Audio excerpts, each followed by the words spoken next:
हरे राम हरे कृष्ण। श्रीमद् वाल्मीकि रामायण के अयोध्या कांड के 71वें सर की कथा करेंगे। राजकुमार भरत अपने नाना अश्वपति के घर महल से निकल चुके हैं। कैकेयी देश के राजगृह नगर से वह अपने रथ पर सवार होकर के शत्रुघ्न को लेकर के अयोध्या के लिए निकल चुके हैं। उनके साथ 100 बैलगाड़ी, ऊंट गाड़ी, घोड़ा गाड़ी, खच्चर गाड़ी में सामान भरा हुआ है और साथ में सेना और कैकेयी देश के मंत्री भी हैं। अब वो पूर्व दिशा की ओर चलते हैं। कैकेयी देश से पूर्व दिशा की ओर चलते हैं। सुदामा नदी पार करते हैं। सुदामा नदी पार करने के बाद हल्लादनी नदी पार करते हैं। हल्लादनी नदी पार करने के बाद विशाल पाट वाली शतद्रु नदी, जिसको सतलुज कहते हैं, शतद्रु नदी यानी कि सतलुज को पार करते हैं। सतलुज को पार करके वह अपर पर्वत नामक एक जनपद से और देश से गुजरते हैं। उससे आगे बढ़ते हुए अब वो पहुंचते हैं जहाँ पे गंगा और सरस्वती नदी की, गंगा की एक धारा, गंगा की मुख्य धारा तो इधर बहती है, प्रयागराज की तरफ जाती है, लेकिन उसकी एक धारा निकल करके और पश्चिम वाहिनी सरस्वती से जहाँ मिलती है, संगम होता है, वहाँ से राजकुमार भरत अब वहाँ सरस्वती नदी को पार करते हैं और पार करके अब आगे बढ़ते हैं। आगे बढ़ते हुए तमाम नदी और जंगल पार करते हुए वह मत्स्य देश के उत्तरवर्ती होते हुए वह आगे बढ़ते हैं। उत्तरवर्ती होते हुए अब वह पहुंचते हैं यमुना के तट पे और तमाम नदियां पार करके, बड़ी नदियां पार करते हुए वह यमुना के तट पे पहुंचते हैं और यमुना के तट पर वहां पे वह विश्राम करते हैं। अपने सेना को आदेश देते हैं कि सभी लोग यहाँ पे विश्राम करेंगे और सभी घोड़ों को खोल दिया। रथ में जुते हुए और अन्य हाथी और घोड़े जो भी उनके साथ चल रहे थे उनको खोल दिया जाए ताकि वह घास और पानी और चारा का इंतजाम किया जाए। वहाँ पे उनको पीने के लिए जल मिलता है और सभी घोड़ों को खोल देने के पश्चात राजकुमार भरत स्वयं गंगा क्षमा करें स्वयं यमुना नदी में जा कर के और वह स्नान करते हैं और यमुना का स्वच्छ जल पीने के लिए वह भरवा करके अपने रथ पे रखवाते हैं कि रास्ते में यह जल पीते हुए हम लोग जाएंगे।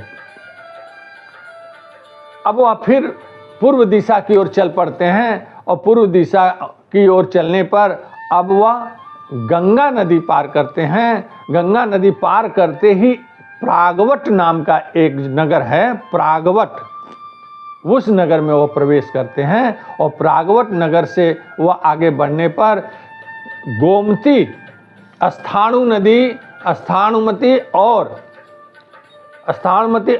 गोमती को वह पार करते हैं।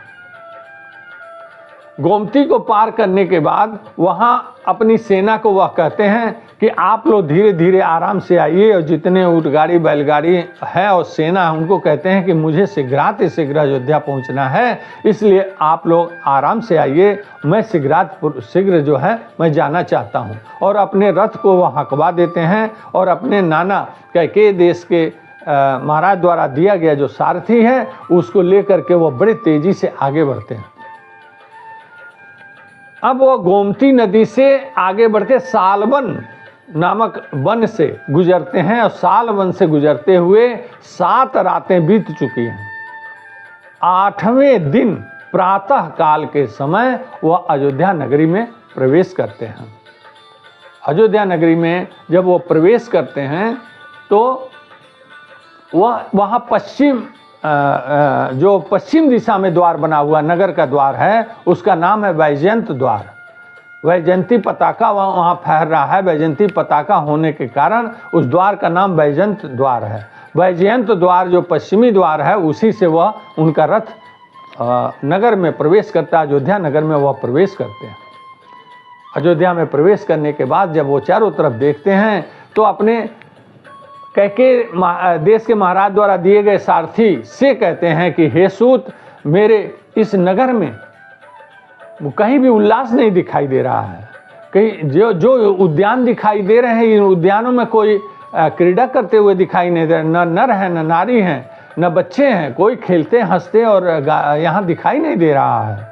और आगे बढ़ते हैं तो कह रहे हैं देखो ये देवालय सब सूने पड़े हैं, इन पे फूल नहीं सजे हुए हैं, इनकी झाड़ बुहार नहीं दिखाई दे रही है। और आगे बढ़ते हैं तो कहते हैं ये देखो घरों में तो झाड़ बुहार भी नहीं दिखाई दे रहा है, सब घर मलिन पड़े हुए हैं।